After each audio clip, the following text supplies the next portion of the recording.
మున్సిపాలిటీలలో engineering శాఖలో పనిచేస్తున్న కార్మికులకు కనీస వేతనాలు అమలు చేయాలని కోరుతూ ఆంధ్రప్రదేశ్ మున్సిపల్ ఇంజనీరింగ్ వర్కర్స్ చేపట్టిన నిరసన కార్యక్రమంలో భాగంగా చలో పిఠాపురం కార్యక్రమం చేపట్టారు. శనివారం ఉదయం కాకినాడ కలెక్టరేట్ కార్యాలయం నుండి కార్మికులు పిఠాపురంకు పాదయాత్రగా తరలి వెళ్లారు. Deputy CM Pithapuram MLA Pawan Kalyan camp కార్యాలయం వద్ద వినతిపత్రం అందించేందుకు చలో పిఠాపురం కార్యక్రమం నిర్వహించడం జరిగిందని సంఘం నాయకులు తెలిపారు.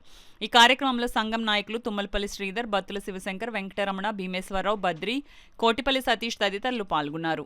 ఈ పాదయాత్రలో మరి ఉమ్మడి గోదావరిలో ఉన్నటువంటి రాజమండ్రి, అమలాపురం, మండపేట, రామచంద్రపురం, పెద్దాపురం, సోమలకోట, పిఠాపురం, గొల్లప్రోలు, తుని, ఏలేశ్వరం ఈ ఉన్నటువంటి మున్సిపాలిటీల కార్మికులందరూ కూడా ఇందులో పాలిభాగస్తులు అవడం జరిగింది. మరి ముఖ్యంగా ప్రభుత్వాన్ని కోరేదంటే ఇంజనీరింగ్ కార్మికులకు జీతాలు ఈ రోజు 13,000 రూపాయలు అందుకోవడం జరుగుతుంది. మరి అందరికీ పెంచడం జరిగింది. ఒక్క మిగిలిపోయినటువంటి కార్మికులు ఎవరైనా ఉన్నారంటే ఇంజనీరింగ్ కార్మికులు. ఈ ఇంజనీరింగ్ కార్మికులు టెక్నికల్ అండ్ నాన్ టెక్నికల్ గా పనిచేస్తా ఉన్నారు. ఇందులో వారు చదువుకున్నటువంటి చదువులు చూస్తే బీటెక్ నుంచి, ఎంటెక్ నుంచి, పీజీ నుంచి, బీడీ నుంచి ఇలాగ డిగ్రీ అన్ని చూసుకుని చాలా డిగ్రీలతో ఉన్నటువంటి వాళ్ళందరూ కూడా ఈ రోజు 13,000 రూపాయల జీతంతో వాళ్ళు ఈ వెట్టి చాకరీ పనులు చేస్తా ఉన్నారు. ప్రజలకు అవసరమైన మంచినీటిని, ప్రజలకు నిత్యావసరమైనటువంటి వీధి దీపాలు వెలిగిస్తూ, పార్కులు సుందరం చేస్తూ, వర్క్ ఇన్స్పెక్టర్ గా వాళ్ళు పనిచేస్తూ, కంప్యూటర్లు పనిచేస్తూ ఈ విభాగాల్లో రకరకాలుగా పనిచేస్తున్నటువంటి కార్మికులు ఈ రోజు కేవలం 13,000 రూపాయలతో ప్రభుత్వం నెట్టుకొచ్చేస్తుంది.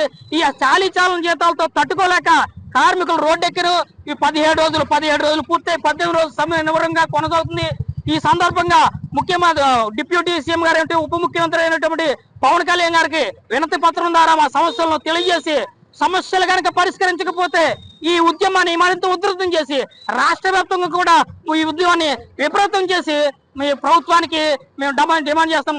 కొన్నిదేల పవన్ కళ్యాణ్ గారికి మా వినతి పత్రం అందించడానికి వెళ్తున్నామండి. మా సమస్యలు ఆయన దృష్టికి తీసుకెళ్లి ఆయన తీరుస్తారని ఆశిస్తూ ఆయన దగ్గరికి మేము పాదయాత్రగా వెళ్తున్నామండి. ఇందులో చాలా కాలం నుంచి చాలా మంది చాలీ జీతంతో చాలా వరకు బతుకుతున్నారండి. ఇంకా ఈ చాలీని బతుకులు ఎందుకులే, ఇంకా మేము సంయుక్తంగా పోరాడి మా జీతాలు తెచ్చుకోవాలని ఆశయంతో అందరూ కూడా ఈ రోజు పిఠాపురం పాదయాత్రగా వెళ్తున్నామండి డిప్యూటీ సీఎం గారి దగ్గరికి.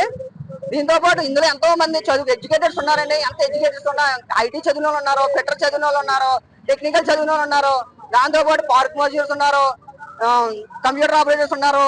వీళ్ళందరూ కూడా ఉన్నా కానీ వాళ్ళకి 13,000 రూపాయలు ఇస్తున్నారండి. మాకు సంక్షేమ పథకాలు కూడా ఇవ్వట్లేదండి. ఈ పోరాటంతో మా జీతాలు పెంచుకోవాలని ఈ రోజు ఎస్ఎన్సీ సర్వీస్ అయినా కూడా దాన్ని పక్కన పెట్టి మా జీతాలు పెంచకూడదు. ఈ రోజు మేము పాదయాత్రగా డిప్యూటీ సీఎం గారి దగ్గరికి వెళ్ళి మా జీతాలు పెంచాలని వినతి పత్రం అందించడానికి వెళ్తున్నాం.